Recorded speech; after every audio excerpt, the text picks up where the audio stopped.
Radhika, thank you so much for taking time out to be with us over here at the World Travel and Tourism Festival. Thank you so much. Thank you. You know, traveling these days is not just about satisfying the soul, but it's satisfying all the dreams and aspirations of the soul as well. Absolutely. And you are Miss Tourism International. First of all, tell us, what is it like to hold that position as Miss Tourism International? Thank you for the question. It's an extreme honor to hold this position because you're not just a girl anymore. You're a woman who is representing a whole generation, Generation Z, and also representing her country. So it's a huge honor and a privilege to be Miss Tourism International India. And as Miss Tourism International, where all have you traveled to?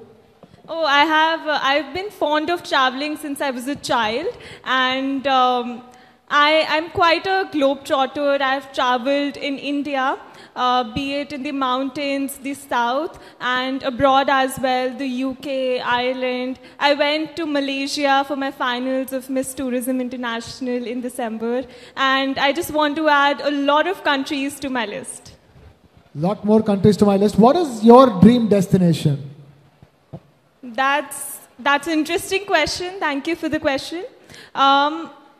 So as I have traveled as a child, I'm a national level athlete. So I used to go for competitions all over India.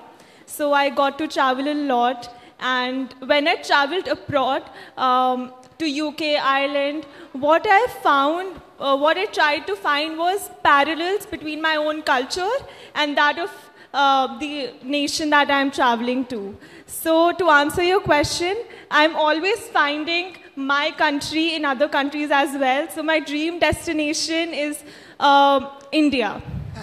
Fascinating. Dream destination is India. So much of Indians now taking to traveling Yes. within India. But tell us, what is it like to travel as a beauty queen, travel like a celebrity, so to speak? I never thought I would get that question, but to travel like a celebrity, as you said, it's about responsibility.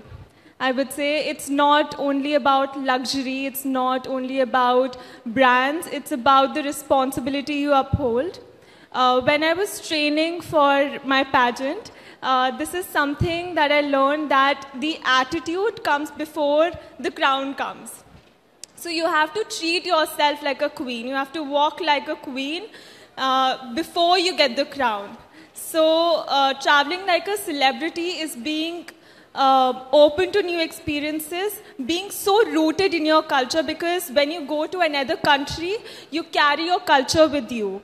And knowing your culture deeply, for instance, why do we say namaste? It's such a common thing that we do, but to know the significance of it, like we touch our thumbs on a chest. So it is like respecting the other person. My soul respects your soul. So this is such simple thing, but so profound. So to be deeply connected to your culture and knowing that you have the responsibility to represent yourself and your nation is like traveling like a celebrity. You know, many people, when they say travel like a celebrity, they would have in their minds how to have like the most, exciting, at the same time luxurious, at the same time peaceful, all of it put together. Yes. In the best hotels, in the best travels possible. So in that sense, what does luxury mean to you in travel? Luxury. Oh, that's an interesting question. So luxury to me is being comfortable. So it not only comes from brands, but it also comes when you travel, when you're comfortable. And that's not just the best hotel you're staying or the best experiences you're having. It's about being comfortable in your own skin and being proud of yourself, and not just collecting memories for the camera roll, but enriching your own soul, as you said. So luxury is when you have experiences that not only enrich your life, but the lives of others around you, the stories that you share. That is, when you have all of these memories, your life becomes richer, and that's luxury. So creating the greatest memories is the biggest luxury. Yes, yes. I wanted to ask you this. Are you somebody who likes traveling in a group? Are you like somebody who likes traveling solo? So I took a solo trip in Ireland. I've also traveled with my friends when I was doing my master's.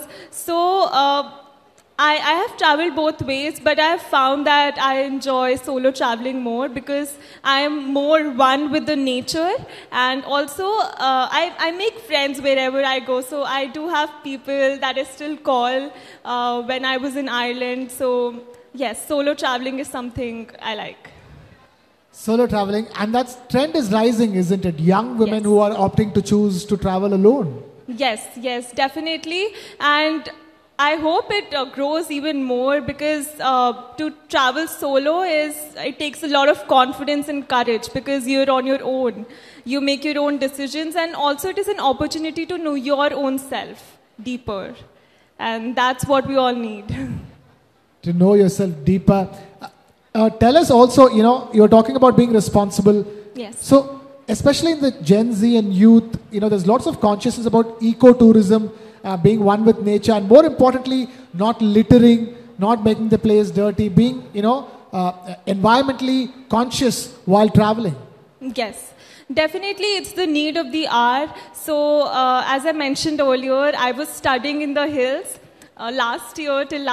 So, I have had an experience where people came and littered in the mountains and even here. So, it is not something that should be encouraged, and there should be more awareness about it. And it's not only about the way you're educated, but the way you behave, your mannerisms, your etiquettes is what comes into play. So creating more awareness around this subject, because people do it unconsciously. Being conscious of our own actions is something that could really stop this issue. And the big shift right now is that travel is right now no more a hobby. It's a top priority for people in life as one of the main things that they want to have, Yes. So I know a lot of travel bloggers all around the world that I follow for travel inspiration, for the best tips. And as I said, that it is about collecting experiences. It's about making memories, and who wouldn't want a life where you have so many experiences to share, so many memories to make. So I'm not really surprised that people see it as a career option, because you are living and you're growing as you go and touching so many lives along the way, making new friends. So, yeah. So when you travel, do you also Instagram a lot? Do you also social media a lot? We live in the age of social media, and my work is such that I have to be connected to a larger audience. But I'm very conscious about what I put out and how I use social media. So whenever I'm traveling, I make it a point that I'm present in the moment. The people that I'm connecting with I give them 100% attention. And yes, I do click pictures. I film my camera roll, but it's not until after I have come back from my trip that I post them or look at them. So I try to immerse myself as much as I can in the moment, and give the people around me the respect that they deserve. Because when somebody is talking to you and you're on your phone, that is something I do not like myself. So I make it a point that I do not do it as well. Fantastic. Can you tell us your favorite travel memory? My favorite travel memory. Your favorite holiday that you've taken in your life so far? Okay. So there are many travel stories. But I'm asking for one which is like will be your all-time favorite. So one that comes to my mind, it's actually I was visiting my sister, and we planned a very last-minute trip to London. And that was the first time I was in the UK, and it was such a great experience because I saw so many of my own people there. There were so many Indians, and we created our own community over there. And we were sharing our culture over there, be it through food, our traditions. It was around Diwali, so I celebrated Diwali in London with Indians. So it was a different feeling altogether, and we we went to many carnivals as well. So I saw what Winter Wonderland looks like. So being close to family and making a family over there as well is what really stood out for me in this trip. So that is my favorite trip memory. If I were to ask you, going forward, where all would be your top bucket list destinations that you want to try? Which would those be? My top bucket list. So as I said that I do want to know my own country deeply, because the more you're rooted with your own culture and your own traditions, the more you grow and go forward in life. So one of my destinations are from India. It's Kashmir, because I want to experience Kashmir not just in spring but in winter as well. I've heard it's a winter wonderland, and I really want to go there. And another place, since Mahakumbh is happening, I want to be in Prayagraj and take in and soak in all the spiritual vibes as much as I can. So these two places are on my bucket list. Wonderful. Radhika, we've completely run out of time over here. Radhika Singhal, thank you so much for taking time out to be with us. Ladies and gentlemen, huge round of applause for Radhika Singhal, Miss Tourism International 2024. Thank you so much for being with us. Thank you so much for having me.